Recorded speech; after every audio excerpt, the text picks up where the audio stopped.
বলে মোহাম্মদ, আকাশের জল জলে চাঁদটাকে যদি তুমি দুই ভাগ করে দেখাতে পারো তবেই বুঝবে তুমি নবী। বিষ্ণু ইসলাম আল্লাহর কাছে দোয়া করলেন, আল্লাহ বলেন ঠিক আছে। ইখতারাবাতিস সাআতু ওয়ানশাক্কাল কমর। আমরা যদি শুধু কোরআনের উপর ঈমান আনি হবে, তার আগে যত কিতাব, আসমানি কিতাব নাজিল হয়েছে এগুলোর উপর ঈমান আনার দরকার আছে না নাই? বলেন বলেন। তাওরাতের উপর ঈমান, জাবুর, ইনজিল, সুহুফে ইব্রাহিম ও মুসা সবগুলোর উপর ঈমান আনতে হবে। আসসালামু আলাইকুম ওয়া রাহমাতুল্লাহি তাআলা ওয়া বারাকাতুহু।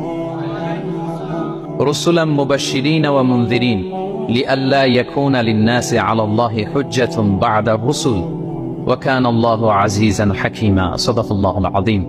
আজকের আলোচনার টপিক হচ্ছে আল্লাহ তাআলা কেন এই পৃথিবীতে রাসূল প্রেরণ করেছেন, রাসূল প্রেরণের উদ্দেশ্য কি, নবী রাসূলদের পরিচয় এবং তাদের বৈশিষ্ট্য, এগুলো নিয়ে আমি আজকে আলোচনা করব এবং নবী রাসূলদের জীবনী থেকে আমাদের আসলে শিক্ষা কি, লেসনটা কি, কি লেসন আমরা নিতে পারি, এই টপিকটা নিয়ে আলোচনা করবো। টপিকটা কি সবার কাছে ক্লিয়ার?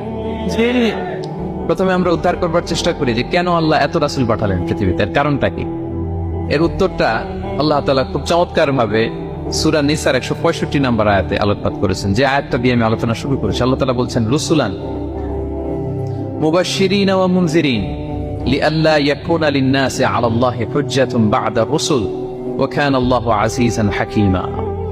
অর্থাৎ আমি রাসূলগণকে সুসংবাদদাতা এবং সতর্ককারী রূপে পৃথিবীতে প্রেরণ করেছি।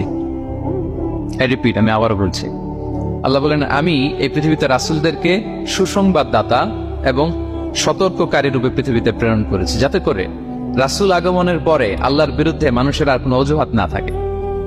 ওয়া কানা আল্লাহু আজিজান হাকীমা। আর আল্লাহ তাআলা তিনি হচ্ছেন পরাক্রমশালী এবং মহাপ্রজ্ঞাময়। তাহলে উদ্দেশ্য আল্লাহ তাআলা ক্লিয়ার করলেন, কেন তিনি রাসূল পাঠালেন, যাতে মানুষের অজুহাত না থাকে। আল্লাহ তাআলা যদি রাসূল পৃথিবীতে বাণীবাহক হিসেবে প্রেরণ না করতেন, মানুষরা বলতো আল্লাহ আখিরাত বলে যে একটা কথা আছে এটা তো আমি বুঝি নাই, আল্লাহ মৃত্যুর পরে যে আবার জীবিত হইতে হবে এটা তো আমি শুনি নাই, আল্লাহ এই পৃথিবীতে আমি কি কি করেছি তার পাই টু পাই তোমার সুপ্রিম কোর্টের কাঠগড়ায় দাঁড়িয়ে যে বিচারের সম্মুখীন হতে হবে কেউ তো আমার কোনোদিন বলে নাই। এজন্য আল্লাহ বলেন আমি পৃথিবীতে রাসূল পাঠিয়েছি যাতে করে মানুষের কোনো এক্সকিউজ না থাকে। আচ্ছা বলেন তো, এখন কি কেউ আল্লাহরে বলতে পারবে আল্লাহ বিচার যে হবে এটা তো আমি জানি না? বলতে পারবে? আল্লাহ আখিরাত বলে যে একটা কথা আছে, পুনরুত্থান, পুনর্জীবিত হইতে হবে, আবার বিচারের সম্মুখীন হইতে হবে, জান্নাত জাহান্নাম আছে, এগুলো তো কোনোদিন আমি শুনি নাই। এই কথা, এই এক্সকিউজ তোলার কোনো সুযোগ কি আর আছে? No excuse will be granted that day, dear brothers and sisters. সেদিন কোনো এক্সকিউজ আল্লাহ তাআলা গ্রহণ করবেন না, কারণ আল্লাহ তাআলা রাসূলদেরকে প্রেরণ করেছেন, তারা আমাদেরকে বিস্তর বর্ণনা করে জানিয়ে গিয়েছে। এবং কেন রাসূলদেরকে প্রেরণ করেছেন? আল্লাহ বলেন যে দুইটা